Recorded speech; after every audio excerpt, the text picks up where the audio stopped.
the Audi TT Quattro TFSI. 230 horsepower, 273 pound-feet of torque. Yes. Convertible. So here I am in Germany.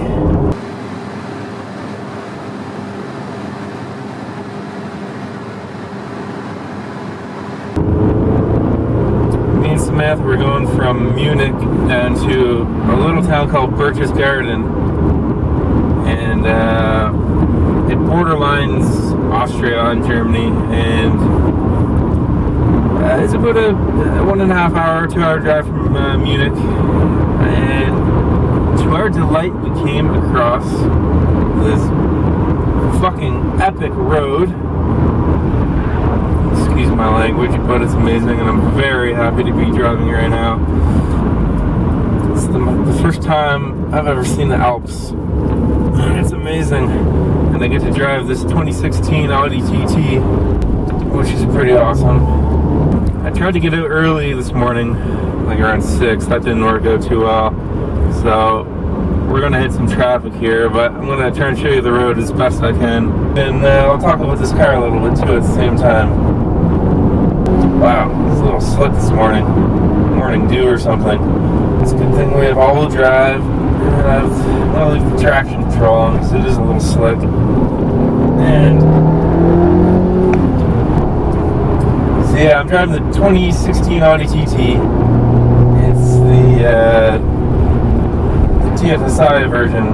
It's the Euro spec model, so it has 230 horsepower at around 4,500 RPM and 273 torque, pound-feet of torque at a low 1,600 RPM, and that lasts until about your horsepower kicks in. There is a little bit of a turbo lag. It's pretty minuscule though. So it has some nice low-down torque. There's some pretty good power all across the road band. Now compared to the TT in North America, this one makes about 10 more horsepower and about 15 more pounds-feet of torque. Just a different tune, I guess. I think the engine is exactly the same. As for the suspension, it's McPherson struts up front, and you have a multi-link setup in the rear. Going through the bends, it feels pretty planted. I'm not gonna lie. Initial turn in, I'm not completely. It doesn't give me a lot of confidence. Could be that the roads are a little damp. I'm not sure. The cabin, it's a really nice place to be. They changed it up for this generation quite a bit. They cleaned it up quite a bit. They instead of having your entertainment, your screen on the dash here, they actually implemented it with the gauge cluster, and they actually did a really good job of it. You can play with the settings with the toggle down here and a few buttons. You can actually make the tachometer and the speedometer large or small. Navigation is nice and big, and it's pretty easy to use. So this is how you use the nav. You can just spell things like this: M and A. Anyways, you get the idea. Although my one complaint about it is when you want to stop the navigation guidance, it's not all that intuitive. You actually have to go through a couple of different settings just to stop the guidance, to shut her up. But overall, it's a really nice layout. It's really well done. I like how they clean everything up. All your climate controls are all built into the actual ventilation units, so it looks really nice. And keeping with the Audi TT tradition, they're still around. For storage, it's not too bad. You have little map pockets in the doors here. A pretty nice little deep dish just ahead of the gear shift here, and so the center console, the armrest is pretty much useless, but it has a good amount of storage in there, and you have USB and auxiliary ports throughout, so it's pretty nice. Also for the storage, even though it's convertible, Smith and I were both able to fit our luggage in the back. So 2 pieces of luggage, a backpack, and you can fit a couple of bags in there. It's a little shallow, but she'll go. 16-day trip, 2 people. TT convertible. Does the trick, man. Look at that. With room to spare. And just the quality of the cabin here is just really nice. There's no cheap materials anywhere. It's all soft touch. Even places where you don't really need to touch, it's all soft and good quality. That's a really nice car. In the States, this car starts, I think, in the low to mid 40s, and you can top it out in the low 50s. Is it worth that money? I don't know. You'd have to drive it yourself. It feels, it feels Audi. It's really high quality. The motor's pretty good. Actually, let's do a little launch.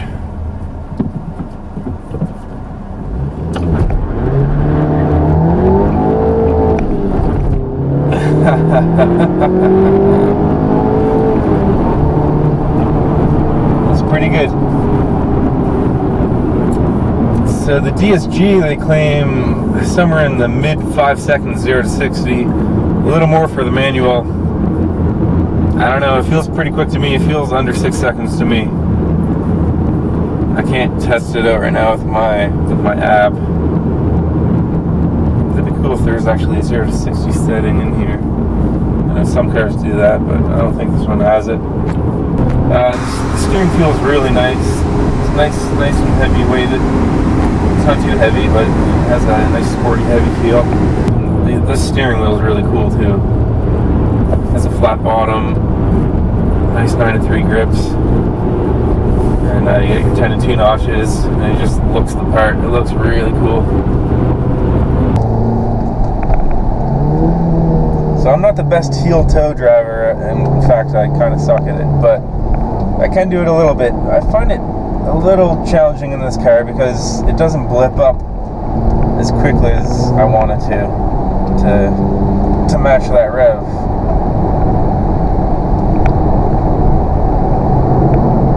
So I do it sort of the newbie way and just sort of kick it with my foot instead of doing the whole intricate heel-toe thing.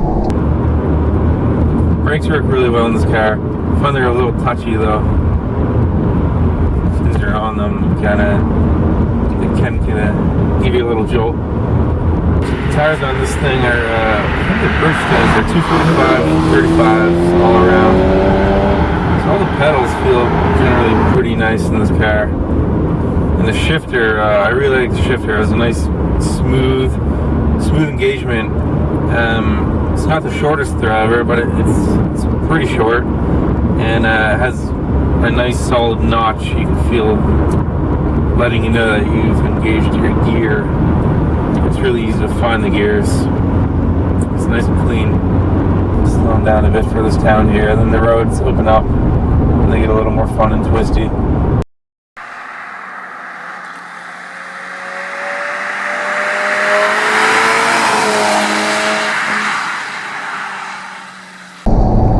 Obviously, it is a turbo, so there will be a hint of turbo lag. It's never going to be naturally, the feel of a naturally aspirated engine, but it's really not too bad. It's not bothersome at all.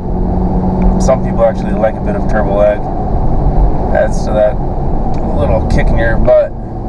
So when you're in the lower gears, you don't notice it too badly. If you're on the highway, or if you're on a road like this and you're not in a higher gear, let's put in like 4th, for instance. kick it. Nothing. And then, yeah, this is really not too bad. Nothing for a split second, and then it kicks in. Lower down in second gear. It's almost negligible, really.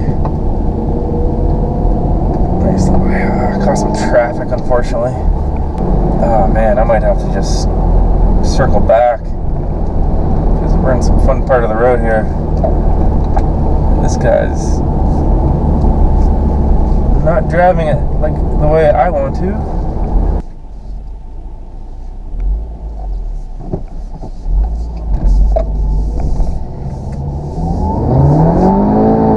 Spinning all four wheels.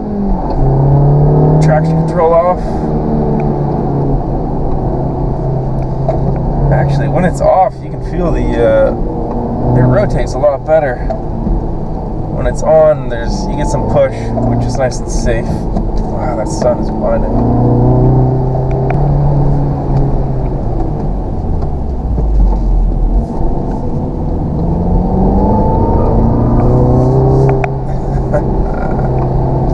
I need a place to turn around again. Go through that section.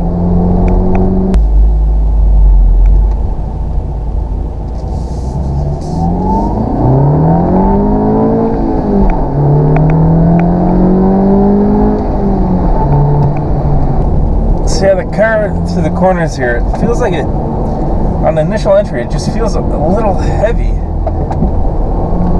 But then you feel the balance, and you can actually feel the rear end rotate, which is really nice. The brakes work pretty well. It's a fun car. It's a fun car.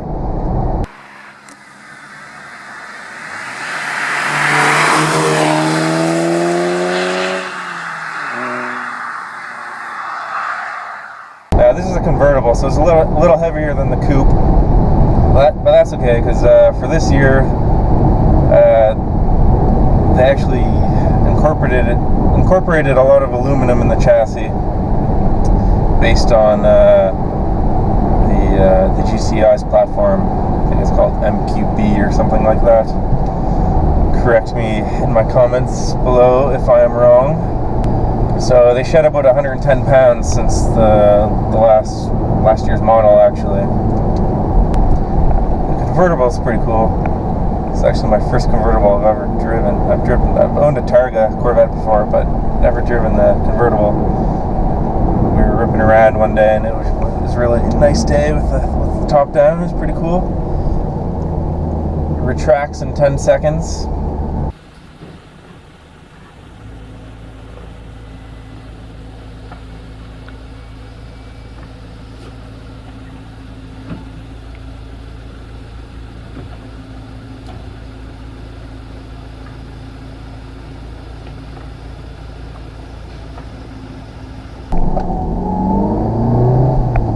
That's where I'm staying, to the left. So let's head into Burgess Garden. The roads continue. This sun is kind of blinding, so I'm taking it a little easier than I normally would be. And it's also a little damp out. This is a rental car. I don't want to... Well, what am I talking about? I don't give a shit about this car. It's a rental car. I'm fully covered. Anyways, guys, I think that does it for this little trip along the road here. Stay tuned. I am going to be driving the Nürburgring really soon, so in this car too. So stay tuned, subscribe, like, do all that good stuff. Help me out. I'm a broke student. Alright guys, hope you enjoyed it. Ciao for now. Catch you later.